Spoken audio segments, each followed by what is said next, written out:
Hello dear students, आज अपन application of Gauss law number 2 पढ़ेंगे, जिसमें हमें निकालना होगा फ्लक्स थ्रू ए सरफेस और चार्ज आपको दिया रहेगा कहाँ रखा है। तो application number 2, application of Gauss law number 2 application क्या थी? To find flux through a surface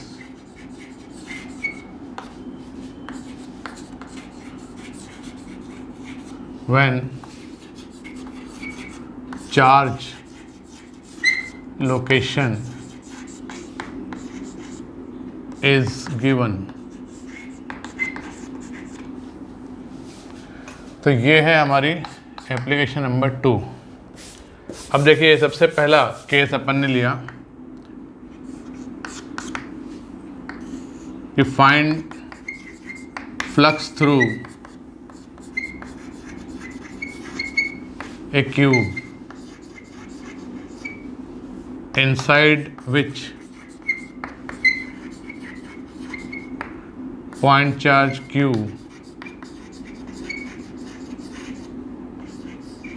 is placed।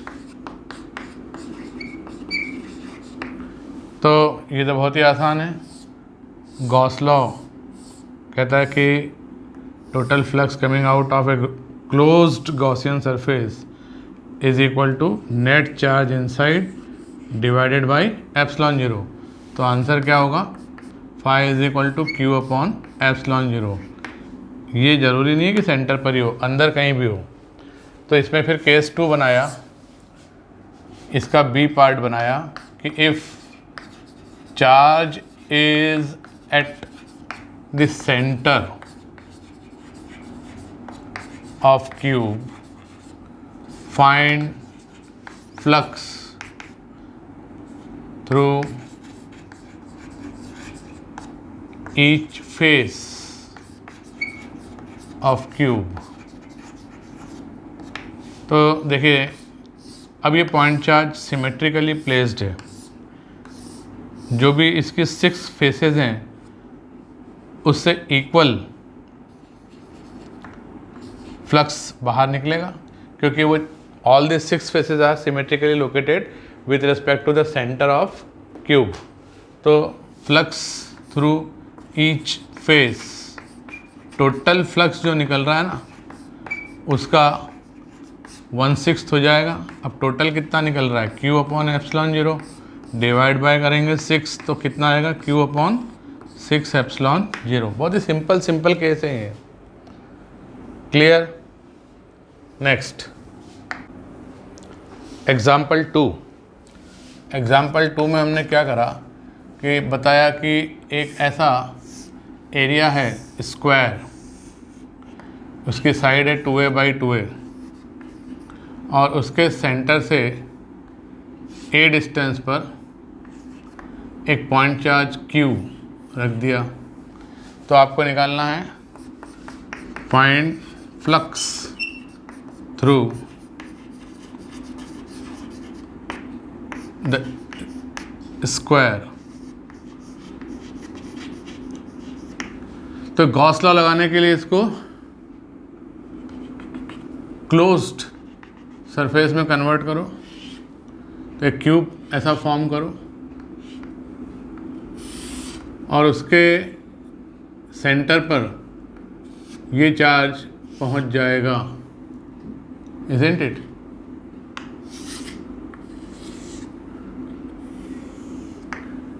इस क्यूब का डायमेंशन है 2a/2a/2a। तो ये जो पॉइंट चार्ज है ये यहाँ से a डिस्टेंस पर है, ठीक है ना। तो ये उसके सेंटर पर पहुँच गया। तो total flux coming out, total flux through the cube कितना होगा? Q upon epsilon 0। और सारी ये जो स्क्वायर फेसेस हैं ये सिमेट्रिकली लोकेटेड हैं with respect to the centre. तो ये जो हमारा एरिया है ये टोटल क्यूब फेसेस के एरिया का 1/6 है, क्योंकि कितनी फेसेस हैं इसमें, 6 फेसेस हैं।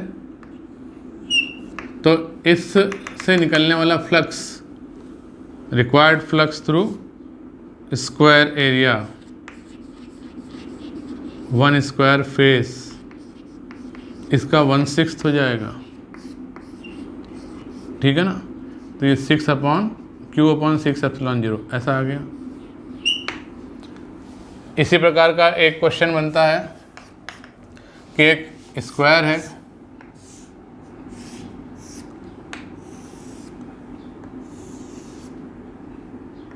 एक स्क्वायर फेस है क्यूब का टॉप फेस, और इसके सेंटर पे चार्ज Q रख दिया। तो अपने को निकालना है फ्लक्स थ्रू द क्यूब। तो हमने कहा कि point charge Q is placed on the center of top face of cube. Find flux through the cube.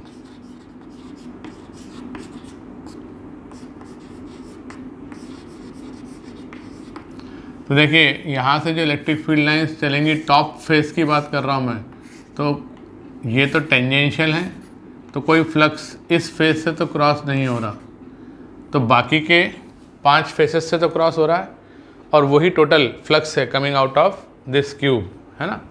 तो ऐसा करो कि सिमेट्री बनाने के लिए इसके ऊपर उसी साइज़ का एक क्यूब और रख दो, तो ये उस पूरे क्यूब के सेंटर पे आ जाएगा। अब इस पूरे दोनों क्यूबों में मिलके कितना फ्लक्स बाहर आएगा, Q/ε0। तो ऊपर वाली 5 फेसेस और नीचे वाली 5 फेसेस से फ्लक्स कितना निकल के आ रहा है, टोटल Q/ε0। तो नीचे वाली 5 फेसेस से कितना निकलेगा, तो आंसर हो जाएगा फ्लक्स कितना है साहब, तो Q/2ε0। दोनों क्यूब से मिलकर Q/ε0 निकल रहा है फ्लक्स, तो नीचे वाले क्यूब से कितना निकलेगा, Q/2ε0। या इसको ऐसा भी समझ सकते हैं कि एक लड्डू है, लड्डू, और आधा लड्डू नीचे वाले क्यूब में रखा है और आधा लड्डू ऊपर वाले क्यूब के अंदर रखा है। तो आधे लड्डू का मतलब है चार्ज कितना, Q/2, तो वो है इनसाइड लोअर क्यूब। तो लोअर क्यूब से निकलने वाला फ्लक्स कितना होगा, Q/2 net charge inside divided by ε0। इसको अपन ने ऐसे रीड कर लिया, Q/2/ε0। ये भी सही है। नेक्स्ट केस है, एक स्फेरिकल बाउल कंसिडर करिए और उसके सेंटर पे पॉइंट चार्ज Q रखा है। तो आपको फ्लक्स फाइंड करना है, find flux through the spherical bowl.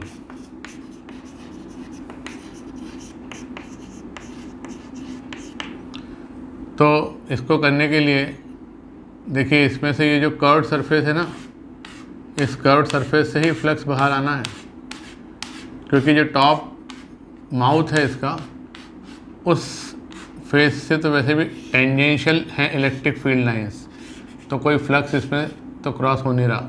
जो भी होगा वो स्फेरिकल बाउल में से निकल कर ही बाहर आना है, ठीक है ना। तो इसको सॉल्व करने के लिए ऐसा ही स्फेरिकल बाउल इसके ऊपर और रख दो, तो ये बन जाएगा स्फीयर, उसके सेंटर पर रखा पॉइंट चार्ज Q। तो टोटल दोनों बाउल में से मिलाकर कितना फ्लक्स बाहर निकलेगा, net charge inside divided by ε0। तो flux through the bowl, total जो निकल रहा है दोनों बाउल में से मिला के फ्लक्स Q/ε0, उसका आधा कर दो, तो ये हो जाएगा Q/2ε0। सिंपल। नेक्स्ट केस देखो, एक क्यूब है, उसके कॉर्नर पर, एक क्यूब के कॉर्नर पर एक पॉइंट चार्ज रख दिया।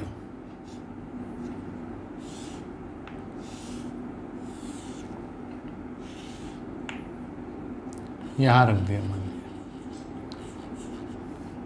और आपसे पूछा है find flux through the cube. तो point charge Q at one corner of cube, find flux through the cube। तो इसको सिमेट्री बिठाने के लिए कि ये सेंटर में आ जाए उस ऑब्जेक्ट के, 7 क्यूब्स इसके आसपास और रखूं, 3 तो इसी के लेवल में और 4 उसके ऊपर। तो ये कुछ ऐसा दिखेगा।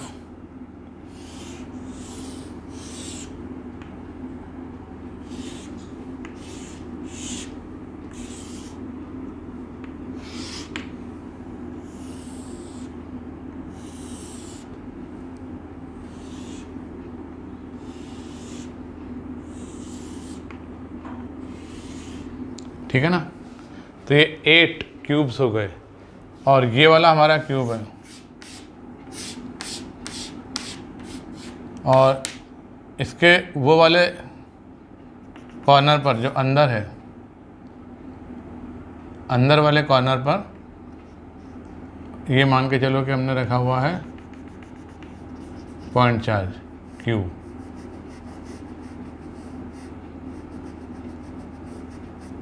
तो ये पूरे इस 8 क्यूब के सेंटर पर पहुंच गया।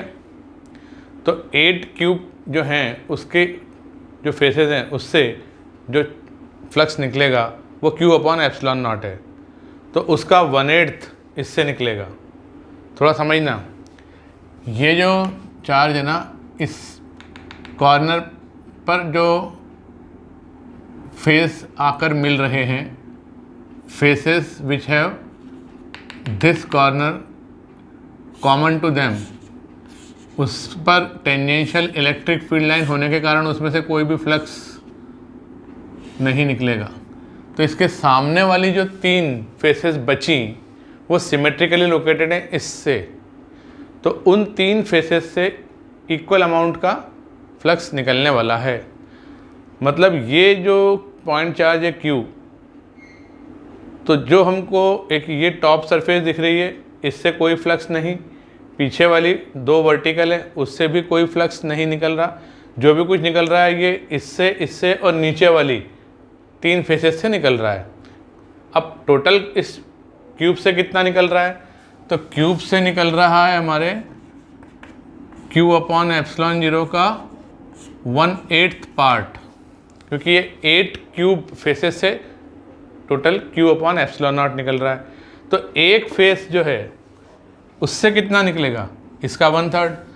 तो flux through 1 face of our cube जो निकलेगा वो इसका 1/3 यानी इतना फ्लक्स निकल कर आएगा बाहर।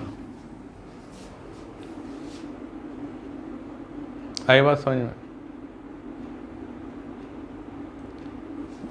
ये 3 फेस पर तो टेंजेंशियल इलेक्ट्रिक फील्ड लाइन होने के कारण कोई फ्लक्स नहीं निकल रहा। बाकी की जो 3 फेस बची, नीचे वाली और साइड की 2 वर्टिकल उधर जो दिख नहीं रही हैं, उन तीनों को सिमेट्रिकली होने के कारण उसमें से 1/3 ऑफ द फ्लक्स उसमें से निकल के जाना है, और वही आंसर होगा कि इस क्यूब में से कितना फ्लक्स निकल कर गया, उन तीनों का टोटल कर लो। तो वो 3 फेसेस यहाँ पर 1, 2 नीचे वाली 3 फेसेस हैं, और उससे निकलने वाला फ्लक्स ही टोटल फ्लक्स है। और इन सब की जो फेसेस हैं उन फेसेस से मिलकर कितना फ्लक्स निकल रहा है? Q upon epsilon naught. तो कितने क्यूब हैं? 8, 4 ऊपर 4 नीचे। तो 1/8 हमारे इस क्यूब से निकल रहा है। तो इतना फ्लक्स निकल रहा है क्यूब से, और उसमें भी 3 फेसेस हैं। तो एक फेस से कितना निकलेगा? तो इसका 1/3 कर लो, तो ये हमारा आंसर हो गया। ठीक, next application number 3, to find space charge density, मतलब volumetric charge density in space as a function of X Y Z coordinate, या अगर पोलर कोऑर्डिनेट दिया हुआ तो as a function of are.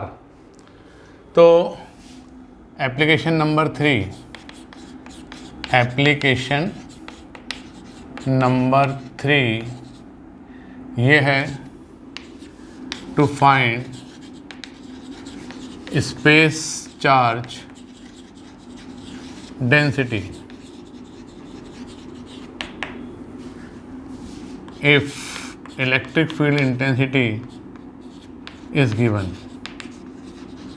कुछ तो देना पड़ेगा, तो हमको रो निकालना, रो कूलम पर मीटर क्यूब में वॉल्यूमेट्रिक चार्ज डेंसिटी, और इलेक्ट्रिक फील्ड इंटेंसिटी वेक्टर या तो आपको x Y z Cartesian coordinate system में दिया होगा, ई एक्स आई कैप प्लस ई वाई जे कैप प्लस ई जेड के कैप, या आपको दिया होगा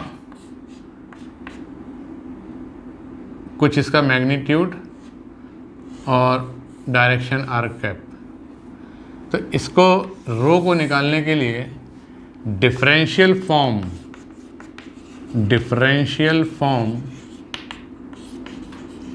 ऑफ गॉस लॉ का यूज़ करते हैं। Differential form of Gauss law क्या कहता है कि डाइवर्जेंस ऑफ वेक्टर ई, मतलब del dot vector E is equal to rho upon epsilon 0। अब ये डेल वेक्टर क्या होता है? तो डेल वेक्टर का मतलब होता है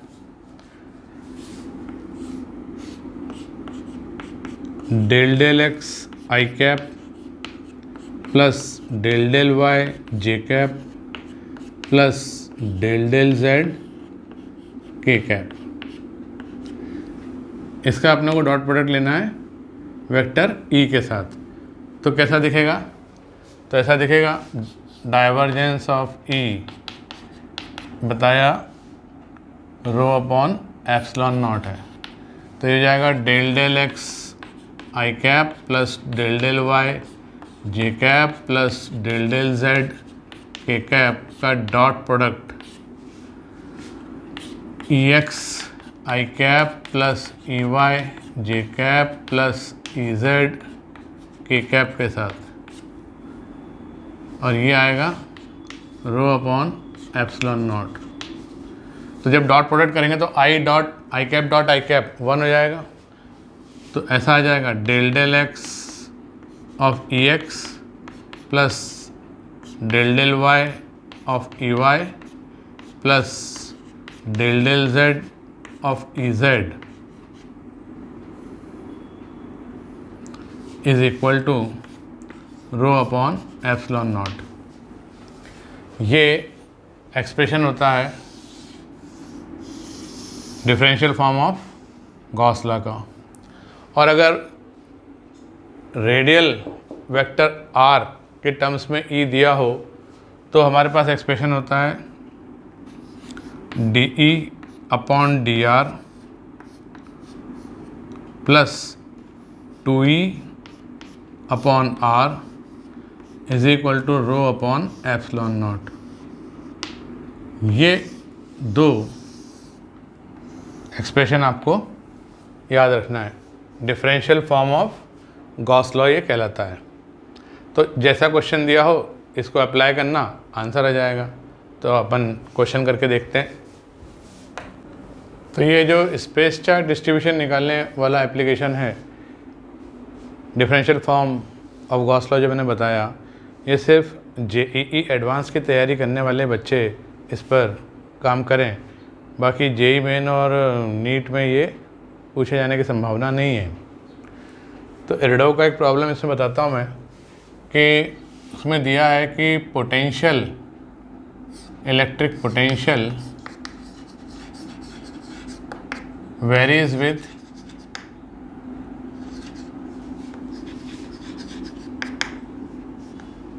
coordinate x only as v is equal to minus a x cube plus b, where a and b are constants.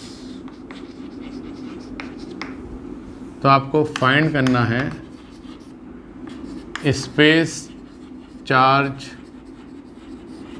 Density rho as a function of x. ऐसा question है एरडोव का। तो v से पहले हम निकालेंगे e। तो e क्या होता है? Minus del v by del x I cap minus del v by del Y J cap minus del v by del Z के कैप। अब y और z के रेस्पेक्ट में इसको डिफ्रेंशिएट करेंगे तो इस सबको अपने को कांस्टेंट ट्रीट करना है, तो डिफ्रेंशिएशन जीरो आएगा, सिर्फ ये वाली टर्म आएगी। कितनी आएगी? तो ये इसको डिफ्रेंशिएट किया तो आया माइनस 3x स्क्वायर। तो ये हो जाएगा यहाँ पर प्लस, है ना, माइनस साइन से मल्टीप्लाई होने के बाद।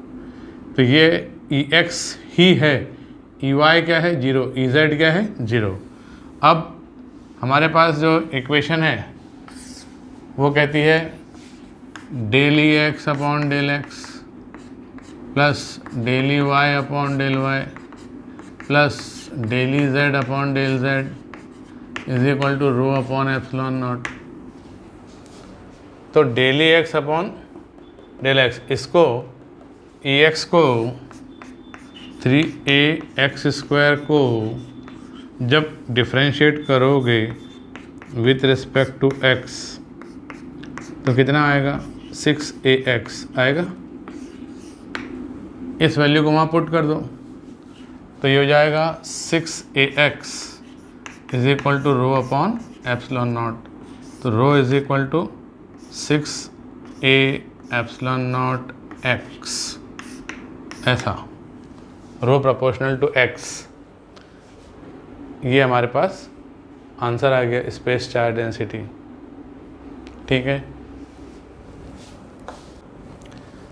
इसी पर एक क्वेश्चन और देखते हैं कि अगर क्वेश्चन है कि if electric field intensity vector is k r square upon 3 epsilon naught r cap, find करना है space charge density.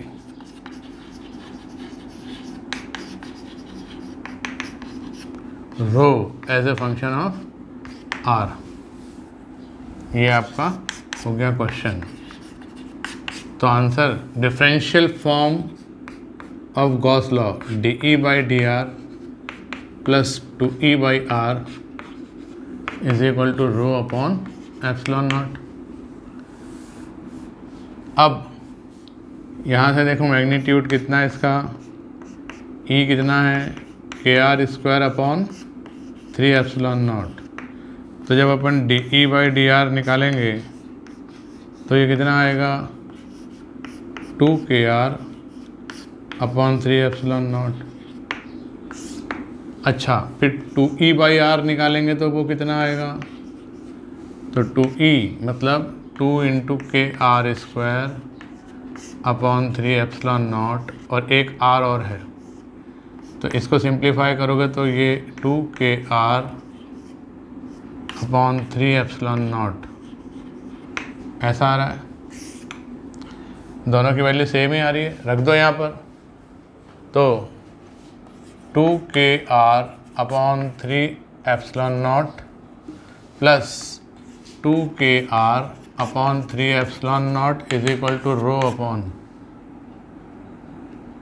Epsilon naught. तो रो क्या हो जाएगा? 4kr अपॉन 3, ऐसा स्पेस चार्ज डिस्ट्रीब्यूशन आ गया।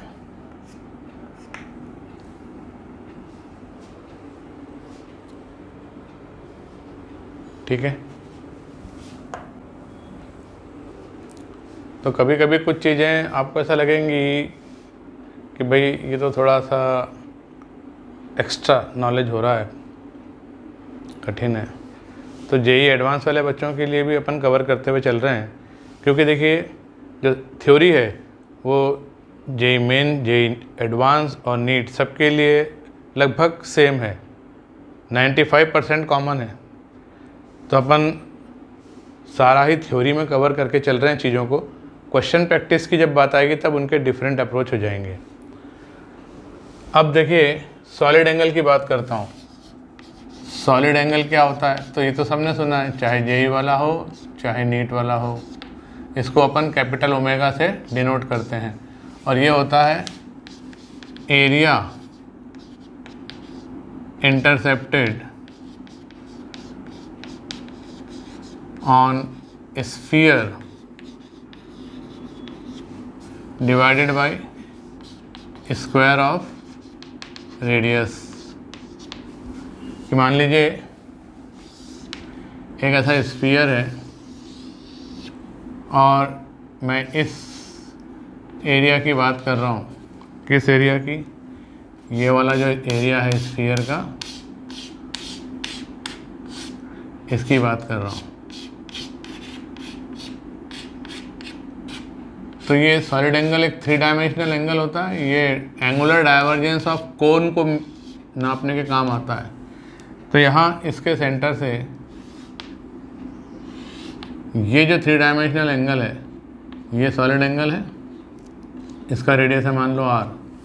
मतलब यहाँ पे अगर अपन एक पॉइंट सोर्स ऑफ लाइट रखते, टॉर्च का बल्ब है यहाँ पर और इस तरह की कोनिकल उसका माउथ है, तो लाइट रेज ऐसे निकलेंगी बाहर कोन से और इस स्फीयर के इतने एरिया पर वो लाइट रेज पड़ेंगी, इसको वो ब्राइट रोशन कर देंगी।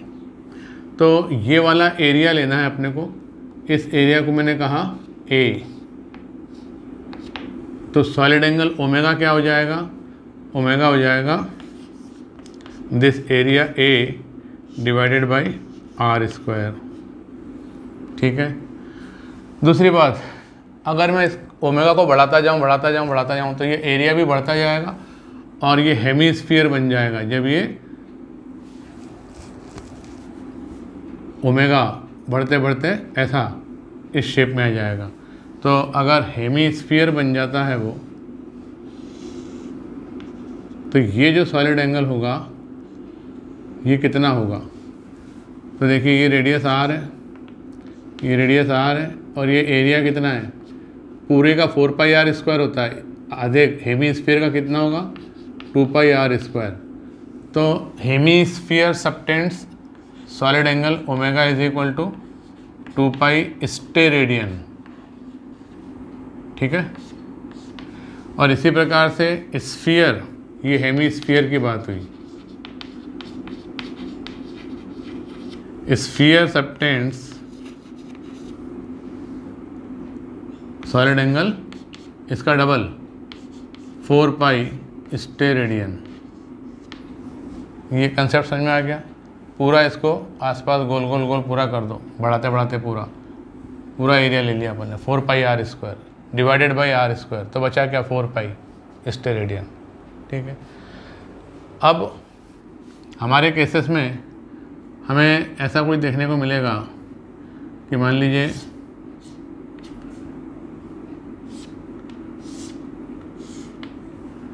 यहाँ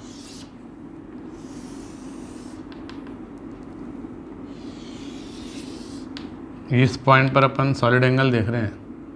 ये हमारा एक एरिया है और ये एक एरिया है।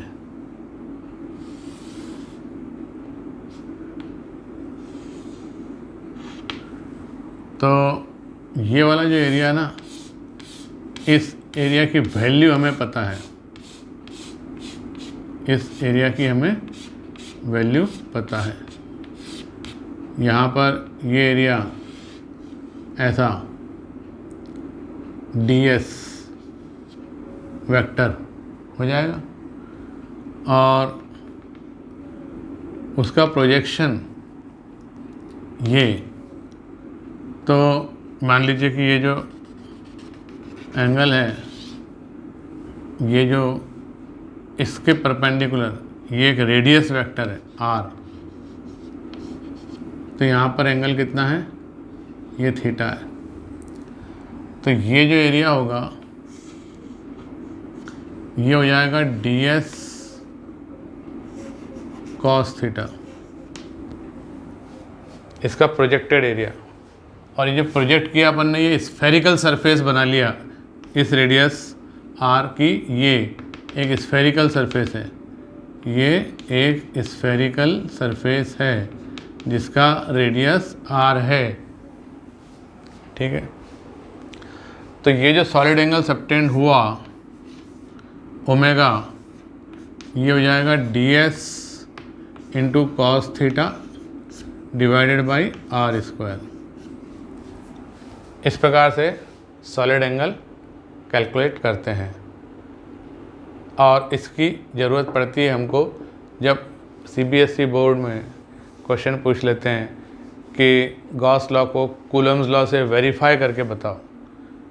कूलम लॉ आपको पता है, उससे गॉस लॉ को वेरीफाई करके बताओ कि गॉस लॉ सही है, तब अपने को इस चीज़ की ज़रूरत पड़ती है। तो ये फिगर जब आप बनाओगे तो आपको पूरे नंबर मिलेंगे। तो चीज़ देखने में थोड़ी कठिन है, सॉलिड एंगल के बारे में कहाँ पढ़ता है बच्चा, लेकिन ये तो बोर्ड के लेवल की बात कर रहा हूँ मैं। तो देखिए उसका प्रूफ। तो proof of Gauss law using Coulomb's law, ऐसा क्वेश्चन बोर्ड लेवल पर पूछा जाता है कि भाई दोनों फंडामेंटल लॉ हैं, दोनों अलग अलग हैं, दोनों एक्सपेरिमेंट्स करके उस डेटा के थ्रू वेरीफाई किए गए, पर क्या आप कूलम लॉ का यूज़ करके गॉस लॉ को प्रूव कर सकते हो कि हाँ भाई गॉस लॉ करेक्ट है। डिराइव नहीं करना है, कूलम लॉ से गॉस लॉ को डिराइव नहीं कर रहे हैं, प्रूव कर रहे हैं। तो वेरिफिकेशन